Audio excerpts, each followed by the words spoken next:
The Atomic Wedgie. December 21st, 2013. Pottawatomie County, Oklahoma. Denver St. Clair sat drinking with his stepson, Brad Davis. The two never got along. Years of tension. That night, they argued again. Davis grabbed his stepfather's underwear from behind, pulled upward with violent force. The elastic stretched over St. Clair's head, down around his neck. What teenagers call an atomic wedgie, a schoolyard prank taken to its limit. But Davis didn't stop. He kept pulling.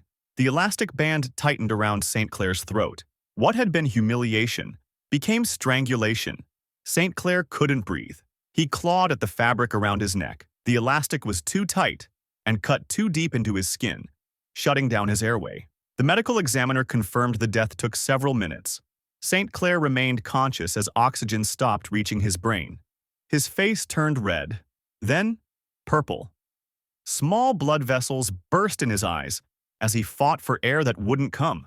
Davis stood watching as his stepfather died. By the time he realized what he'd done, it was too late. The underwear had become a deadly weapon.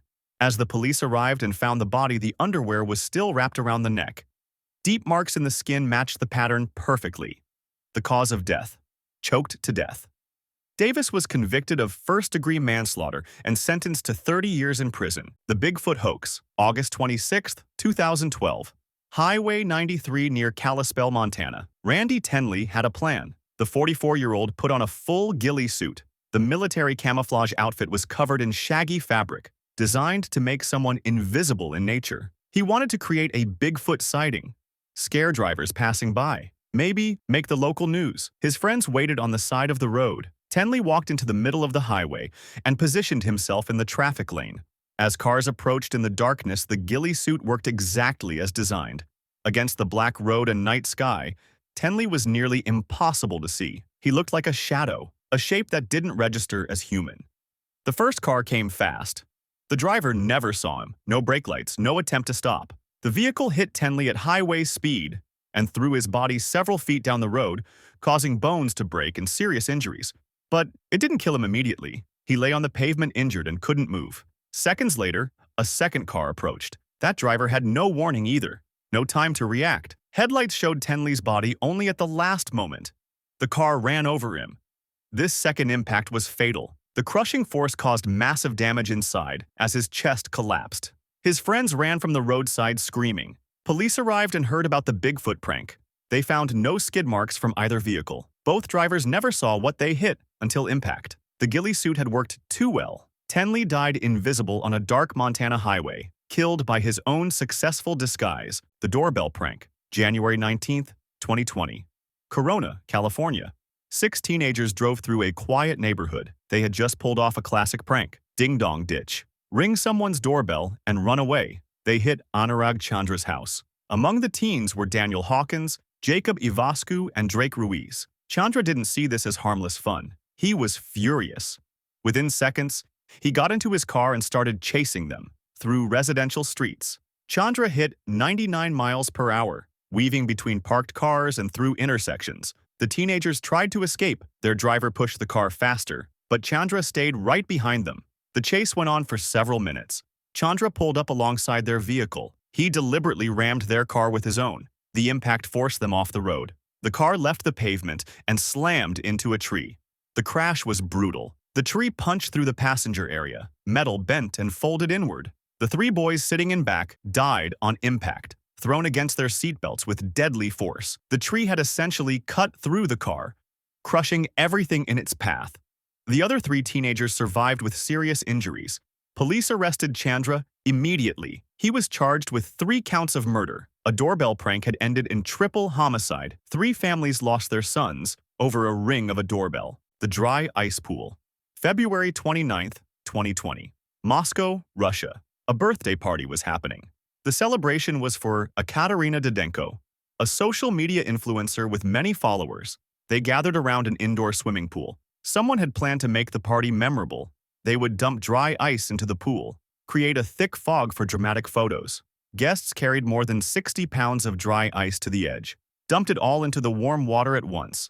The reaction was instant and dramatic. Thick white fog erupted from the pool, rolling across the surface and onto the deck.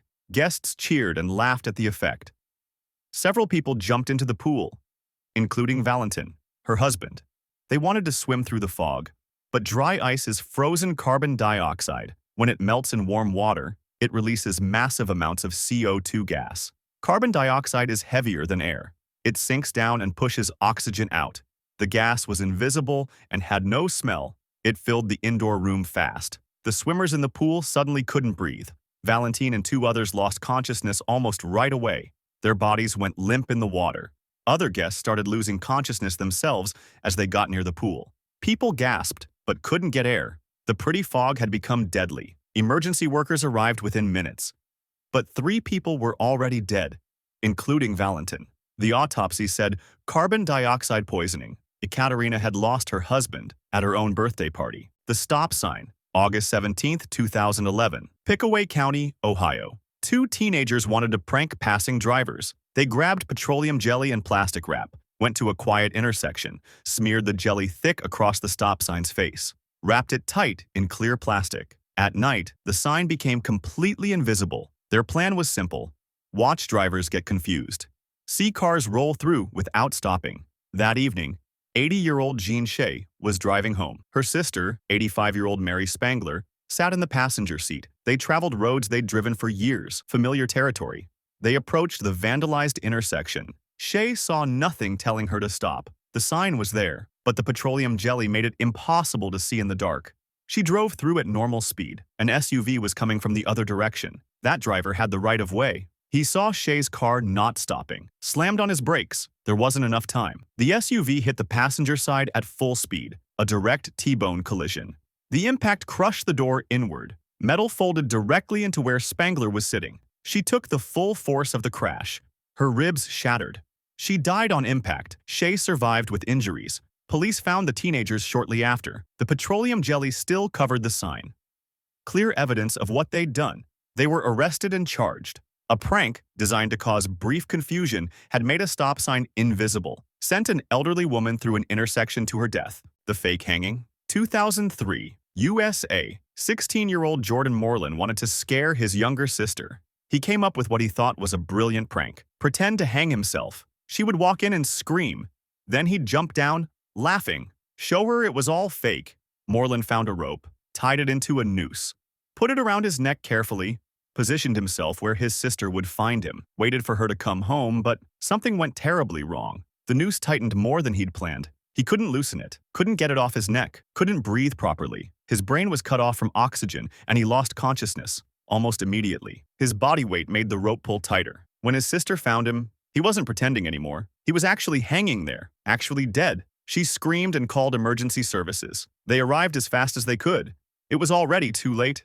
Jordan Moreland was gone. A fake hanging had become a real one. The Blindfolded Run, June 6, 1892. New Haven, Connecticut, Wilkins. Rustin stood on a city street at night. He was surrounded by members of Delta Kappa Epsilon. The sophomore was going through their initiation ritual, common practice in that era. His fraternity brothers had prepared their test for him. They tied a blindfold tight around his eyes. Complete darkness. He couldn't see anything. The instructions they gave him were simple. Run at full speed, down the street. Don't stop. Don't slow down. Rustin had no choice but to trust them. He took off running, relying only on the sound of his footsteps, the feeling of pavement under his feet. He sprinted blindly through the darkness, completely disoriented. His fraternity brothers stood watching as he gained speed. A horse-drawn carriage was parked on the street ahead. Rustin couldn't see it, didn't know it was there. He ran directly into it. At full force, a sharp wooden pole jutted out from the carriage frame. The pole went straight into his abdomen, drove deep into his body, punctured through his intestines and stomach cavity. Rustin screamed in agony. He was fully conscious and impaled on the wooden shaft. His fraternity brothers rushed forward, ripped off the blindfold, saw the pole going through his body. They got him to doctors immediately. But in 1892, medical knowledge was extremely limited. Nothing could be done. Rustin endured 5 days of suffering. Fever took over his body. The pain grew worse as the infection spread. His organs began shutting down one by one. On June 11, 1892, Wilkins Rustin died.